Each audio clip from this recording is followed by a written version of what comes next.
ശബരിമലയിൽ പടിപൂജ നടന്നു. തന്ത്രി കണ്ഠരര് മകേഷ് മോഹനരുടെയും മേൽശാന്തി ഇ.ഡി. പ്രസാദ് നമ്പൂതിരിയുടെയും കാർമ്മികത്വത്തിലാണ് പടിപൂജ നടന്നത്. ശബരിമല മകരവിളക്ക് തീർത്ഥാടന കാലത്തെ പടിപൂജയാണ് നടത്തിയത്. വ്രതാനുഷ്ഠാനങ്ങളോടെ ഇരുമുടിക്കെട്ടേന്തി അയ്യപ്പ ദർശനത്തിനെത്തുന്ന ഭക്തർ കയറുന്ന പവിത്രമായ 18 പടികളിലും പൂക്കളും പട്ടുവസ്ത്രങ്ങളും ദീപങ്ങളും അർപ്പിച്ചായിരുന്നു പടിപൂജ. പൂക്കളാൽ അലങ്കൃതമായി ദീപപ്രഭയിൽ ജ്വലിച്ചു നിന്ന 18 പടികളുടെ അപൂർവ കാഴ്ച സന്നിധാനത്ത് ഭക്തർക്ക് വേറിട്ട അനുഭവമായി.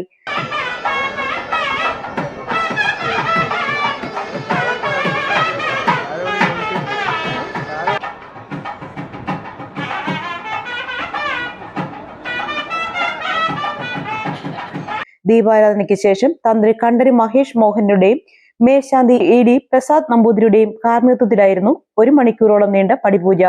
പൂജയുടെ ഭാഗമായി 18ാം പടി കഴുകി വൃത്തിയാക്കി മധ്യഭാഗത്തായി പട്ടുവിരിച്ചു. പട്ടിന്റെ ഇരുവശത്തും വലിയ ഹാരങ്ങൾ കൊണ്ട് അലങ്കരിച്ചു. 18 പടികളിൽ ഇരുവശത്തും നിലവിളക്ക് തെളിയിച്ചു. പടികളിൽ പൂജാദ്രവ്യങ്ങളും വെച്ചു.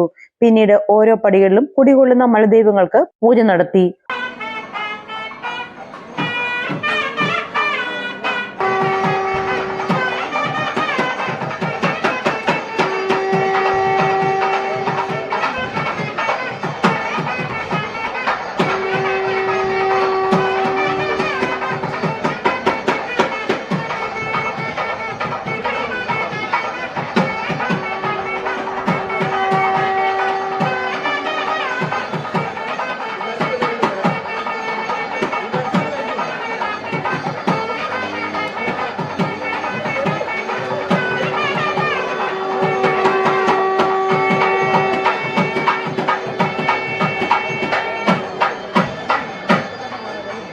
ഓരോ പടിയിലും ദേവചൈതന്യം ആവാഹിച്ചിട്ടുണ്ടെന്നാണ് വിശ്വാസം. ശബരിമല അടക്കമുള്ള 18 മലകളെയാണ് പടികൾ പ്രതിദാനം ചെയ്യുന്നതെന്നാണ് സങ്കല്പം.